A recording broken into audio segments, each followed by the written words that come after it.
صفا سامان اوست بہر بر در گوشائے دامان اوست۔ اقبال کہتے جوانوں اللہ سے اگر کچھ مانگنا ہے تو نبی کے عشق کا ایک ذرہ مانگو۔ اس ذرے نے کسی کو ابو ذر بنایا تو کسی کو ذوالنورین بنایا۔ یہ ذرہ آفتاب بناتا ہے۔ کہا اللہ سے مانگنا ہے تو نبی کے عشق کا ایک ذرہ مانگو، اور اگر سوز مانگنا ہے تو ابو بکر والا مانگو، مولا علی والا مانگو۔ کبھی اقبال کہتے مالک تڑپنے پھڑکنے کی توفیق دے، دل مرتضیٰ سوز صدیق دے۔ اتنا بڑا شخص ہے، ذرا ان کا تقویٰ تو دیکھیے۔ آپ فرماتے کاش کہ میں ایک پرندہ ہوتا، ایک شجر سے اڑتا، دوسرے کی ٹہنی پہ بیٹھتا، تاکہ میں قیامت کے حساب سے بچ جاتا۔ کبھی کہتے کاش کہ میں ایک سوکھی ہوئی لکڑی ہوتا اور لوگ اس کو جلا دیتے، میں خاک کا ڈھیر بن جاتا۔ عمل کر کے ڈرنے کا نام جوانوں تقویٰ ہے۔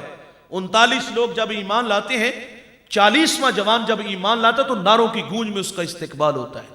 وہ جن گلیوں سے گزرتا ہے شیطان رستہ بدل لیتا ہے۔ میرے نبی فرماتے میرے بعد کوئی نبی ہوتا تو یہ جوان ہوتا۔ 23 لاکھ مربع میل کا حاکم ہے۔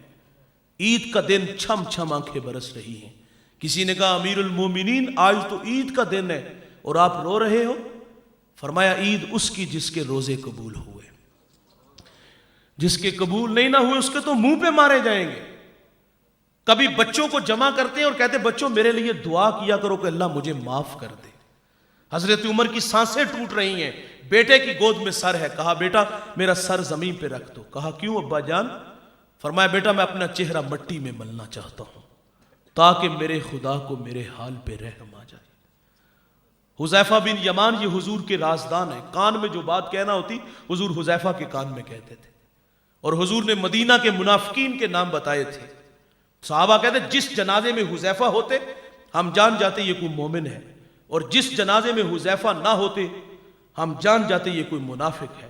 حضرت عمر کا دور ہے اور آپ حذیفہ بن یمان کو فرماتے ہیں حذیفہ میں تمہیں خدا کا واسطہ دے کے کہتا ہوں، حضور نے جو تمہیں منافقوں کے نام بتائے ہیں ان ناموں میں کہیں عمر کا نام تو نہیں آتا؟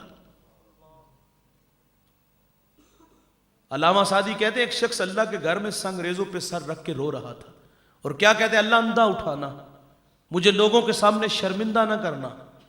یہ درد میں ڈوبی ہوئی آواز کسی گناہگار کی تھی؟ آگے بڑھ کر دیکھا گیا تو وہ وقت کا شیخ عبد القادر جیلانی تھا، جس نے 40 سال عشاء کے وضو سے فجر کی نماز پڑھی ہے۔ تقویٰ کیا ہے جوانوں؟ عمل کرو اور اللہ سے ڈرو۔ آگے ارشاد فرمائے وَلْتَنْظُرْ نَفْسٌ مَا قَدَّمَتْ لِغَدٍ، اور ہر جان دیکھے کہ اس نے آنے والے کل کے لیے آگے کیا بھیجا ہے۔ یہ خطاب آپ کو بھی ہے مجھے بھی ہے۔ میری زندگی کے تقریباً 34-35 سال بیت گئے، آپ میں سے کسی کے 25، کسی کے 50، کسی کے 20، کسی کی 30 گزر گئے۔ ضمیر کی عدالت آپ بھی لگا کے بیٹھو، میں بھی لگا کے بیٹھتا ہوں۔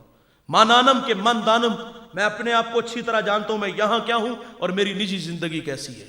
آپ اپنے آپ کو اچھی طرح جانتے ہو کہ کہاں کھڑے ہو، ماضی تلخ ہے یا روشن ہے آپ بھی جانتے ہو۔ ہم سے تقاضا کیا گیا کہ مستقبل کے لیے آگے کیا بھیجا ہے، اور دنیا کا مستقبل روشن نہ ہو اس کے لیے محنت ہے۔ 8 سے 18 گھنٹے کام ہے۔